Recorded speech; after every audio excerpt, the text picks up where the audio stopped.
안녕하세요, 여러분. 오늘은 불교 교리를 바탕으로 삶에서 중요한 결정을 내리는 방법에 대해 이야기해 보려고 합니다. 특히 우리 삶에서 때로는 관계를 끝내야 할 때를 어떻게 알아채고 그 결정을 지혜롭게 내릴 수 있는지에 대해 다룰 예정입니다. 이 주제는 때로는 무겁게 느껴질 수 있지만 우리 모두의 행복과 평화를 위해 꼭 필요한 이야기입니다. 이야기의 주인공은 하늘입니다. 하늘은 현재 지우라는 남성과 연애 중입니다. 지우는 처음 만났을 때 매력적이고 흥미로운 사람이었습니다. 그의 유머 감각과 자신감은 하늘을 매료시켰습니다. 하지만 시간이 지나면서 지우는 점점 다른 모습을 보이기 시작했습니다. 그의 행동과 말투는 하늘에게 혼란과 불편함을 주기 시작했습니다. 하늘은 처음에는 지우의 작은 의심스러운 행동들을 대수롭지 않게 여겼습니다. 하지만 시간이 지나면서 그 행동들은 점점 더 빈번해지고 명백해졌습니다. 예를 들어 지우는 하늘의 친구들을 자주 의심하며 그들과의 만남을 탐탁치 않아 했습니다. 너의 그 친구들은 정말 믿을 만한 사람들이니? 라고 묻거나 하늘이 친구들과 시간을 보내고 돌아오면 냉담한 태도로 대했습니다. 또한 하늘이 직장에서 바쁘거나 개인적인 일로 시간을 보내야 할 때 지우는 종종 그녀를 비난하거나 불만을 표현했습니다. 너는 항상 나보다 일이 더 중요한 것 같아. 라는 말은 하늘의 마음을 무겁게 만들었습니다. 하늘은 지우의 이런 행동들에 대해 고민하기 시작했습니다. 그녀의 마음속에는 불안함과 혼란이 자리 잡았습니다. 내가 너무 예민한 걸까? 아니면 정말로 이 관계에서 문제가 있는 걸까? 그녀는 스스로에게 묻곤 했습니다.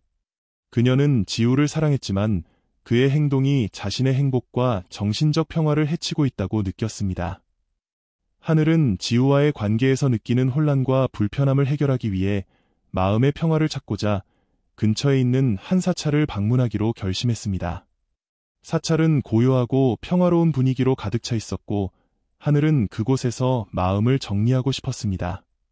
그녀는 사찰에서 열리는 법회에 참석하기로 했고 그날의 주제는 말의 힘과 관계에 미치는 영향이었습니다. 법회는 한중년의 스님이 주관하고 있었습니다.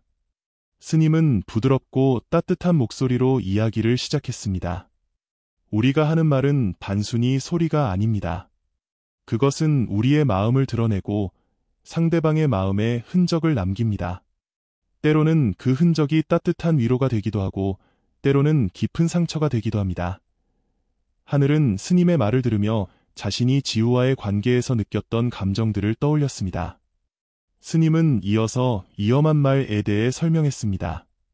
위험한 말은 상대방을 비난하거나 의심하거나 그들의 가치를 깎아내리는 말입니다. 이런 말들은 상대방의 자존감을 해치고 관계를 서서히 무너뜨립니다.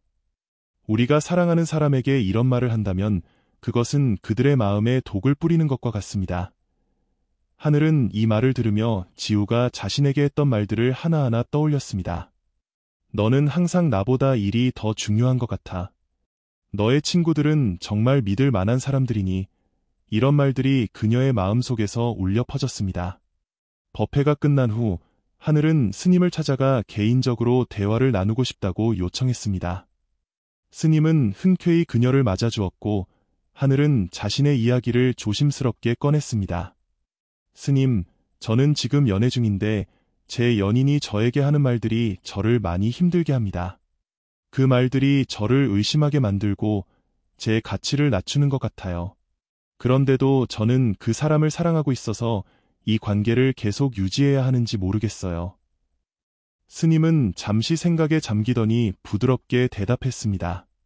하늘씨, 우리가 사랑하는 사람이라면 그들의 말과 행동이 우리의 마음에 평화를 가져다 주어야 합니다. 하지만 그 반대라면 우리는 스스로를 보호할 필요가 있습니다. 사랑은 서로를 존중하고 서로를 성장시키는 것입니다. 만약 그 관계가 당신의 행복과 평화를 해친다면 그것은 다시 한번 깊이 생각해 볼 필요가 있습니다. 하늘은 스님의 말을 듣고 자신의 감정을 더 깊이 들여다보았습니다. 그녀는 집으로 돌아와 지우가 했던 말들을 종이에 적어나갔습니다. 그리고 그것이 자신의 마음에 어떤 영향을 미쳤는지 하나씩 써보았습니다. 그녀는 점점 더 이 관계가 자신에게 독이 되고 있다는 것을 깨닫게 되었습니다. 며칠 후, 하늘은 지우와 솔직하게 대화하기로 결심했습니다. 그녀는 지우를 만나 자신의 감정을 털어놓았습니다. 지우야, 나는 너를 사랑하지만 내가 나에게 했던 말들이 나를 많이 힘들게 했어. 나는 우리가 서로를 더 행복하게 만들어야 한다고 생각했는데 지금 나는 그렇지 않은 것 같아. 하지만 지우는 하늘의 말을 이해하지 못했고 오히려 화를 내며 방어적인 태도를 보였습니다. 그는 내가 뭘 그렇게 잘못했는데? 너도 나한테 그렇게 완벽한 사람은 아니야. 라고 말하며 대화를 끝내려 했습니다. 하늘은 그 순간 자신이 더 이상 이 관계를 지속할 수 없음을 확신했습니다. 그녀는 차분한 목소리로 말했다. 나는 이제 나 자신을 위해 이 관계를 끝내야 할 것 같아. 너와 함께했던 시간들은 소중했지만 지금의 우리는 서로에게 상처만 주고 있는 것 같아. 지우는 여전히 화가 난 듯 보였지만 하늘은 더 이상 그의 반응에 흔들리지 않았습니다. 그날 이후 하늘은 지우와의 관계를 정리하고 자신만의 시간을 가지기 시작했습니다. 처음에는 공허함과 슬픔이 밀려왔지만 점차 그녀는 마음의 평화를 되찾아갔습니다. 그녀는 다시 사찰을 찾아 스님에게 감사의 인사를 전했습니다.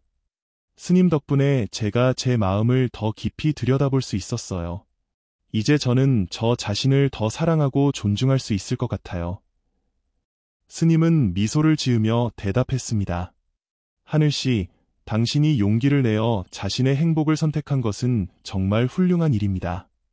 앞으로도 당신의 마음을 소중히 여기고 건강한 관계를 만들어가길 바랍니다. 그 이후로 하늘은 새로운 활동들에 참여하며 자신의 삶을 풍요롭게 만들어갔습니다. 그녀는 자신을 존중해주는 사람들과 새로운 인연을 맺으며 점점 더 행복해졌습니다. 하늘은 이제 다른 사람들에게도 조언합니다. 관계에서 가장 중요한 것은 서로를 존중하고 사랑하는 것입니다. 만약 그 관계가 당신에게 상처만 준다면 용기를 내어 떠나는 것도 하나의 선택입니다. 이야기를 통해 하늘은 자신과 타인을 사랑하는 법을 배웠고 그녀의 경험은 다른 사람들에게도 큰 영감을 주었습니다.